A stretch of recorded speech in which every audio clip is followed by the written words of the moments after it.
Hey, get him up, push him up, get him up, put him up, come on. Everybody say. What's good, y'all? It's your boy Joe, and you're checking out Product of Society, Street Entertainment. Make sure you keep it locked. Look at what we got right here. Such a wonder, someone I'll give my heart to. Anything is what I'll do.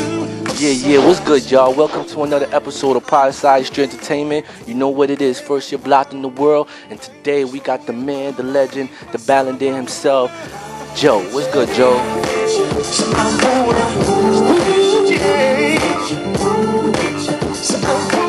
Man, it couldn't be going, you know what I'm saying? It's going beautiful. Couldn't be going any better. You know, I got my own joint going on right now, and I'm signed to my own label, 563 Entertainment, with Kedon Entertainment Group. So we partnered up, did an incredible deal. So we got a deal with Universal Fontana. They only get 18%, we get the rest. Absolutely phenomenal. As opposed to making $1 record, I'm making $10 a record. Now we can go home. That's what's up. So, I come from a religious background. My parents were both ministers, are still both ministers. So I grew up in church. I learned all the music, all the instruments. Play guitar, I play drums, I play piano. So I grew up playing all the instruments. Definitely. I wasn't the per se choir director. That wasn't my stage. I was the musician. I was the guy behind the scenes. And that trickled over into me being young at 17 and working at this little t-shirt printing place for Auburn University.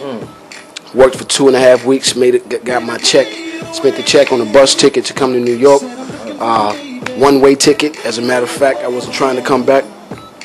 And so what happened is I kind of hooked up with some people, some of my friends up in New York, in Jersey, who was playing for this church.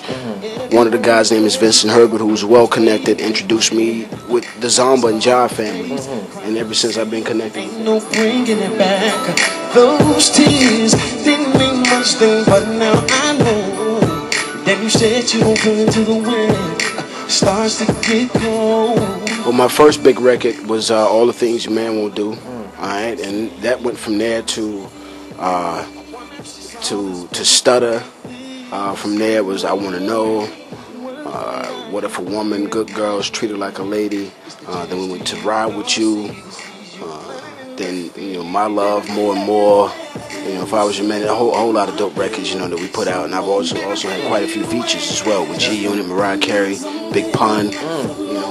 Speaking of BigPun, can you tell them how that experience, your memory from, working with Pun? What's happening? It was phenomenal. It was incredible. Just us connecting with both of the two hot records we had.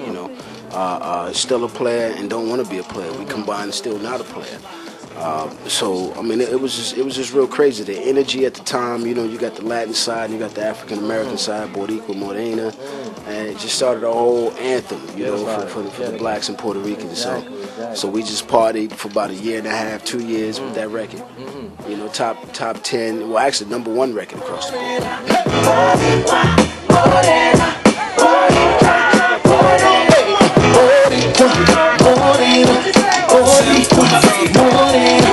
What about dealing with G-Unit? With 50 Cent, how he came out and said what he said, and then you did a song with 50 and the whole G-Unit. How was that whole experience, Oh, you mean 50? I robbed Joe and the art of robbing. Yeah, but then, how did that situation that he came from? Did you take it personal, or how was that whole situation? How do you feel about that to eventually working with him? Nah, you don't take nothing like that personal. You look at that as being honorable for him to mention your name, you know what I'm saying, along with the rest of the huge artist names that he mentioned, from Lil Kim to Biggie, to Backstreet. Blackstreet. I said Backstreet.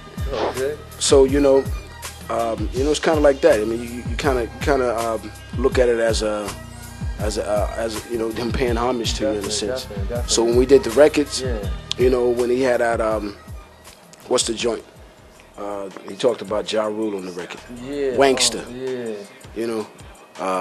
That was his record, and then when he put out In the Club, Definitely. And I was definitely feeling this record. So when we got a chance to work with G-Unit, when he formed G-Unit, he's like, yo, I got to get my favorite artists on this record. I got to get my favorite artists on this album. And we did, I Want to Get to Know You. Definitely. Which is like a big record with G-Unit. This is the next single.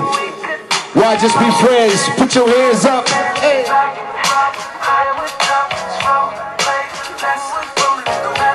Y'all ready to party a little bit? This is all for the new album, September what? September what? September what? Yes,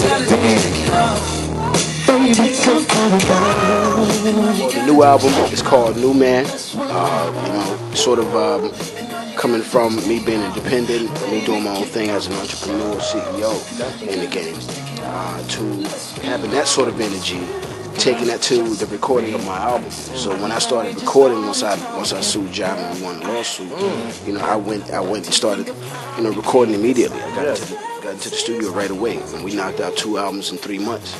You know, that's kind of unheard of in the R&B game. You know?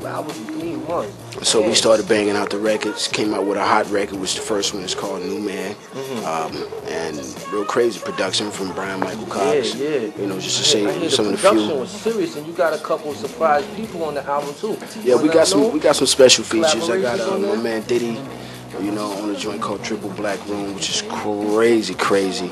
I got another joint called We Need to Roll with Trey Songz and Mario. You know, so usually R&B don't really connect with each other like that, so I want to connect with my dudes on a record. So that's a real phenomenal record. Could be possible next single. Then I got a joint with Busta, By Any Means, which is another fire joint. So we coming with some real serious records on this album.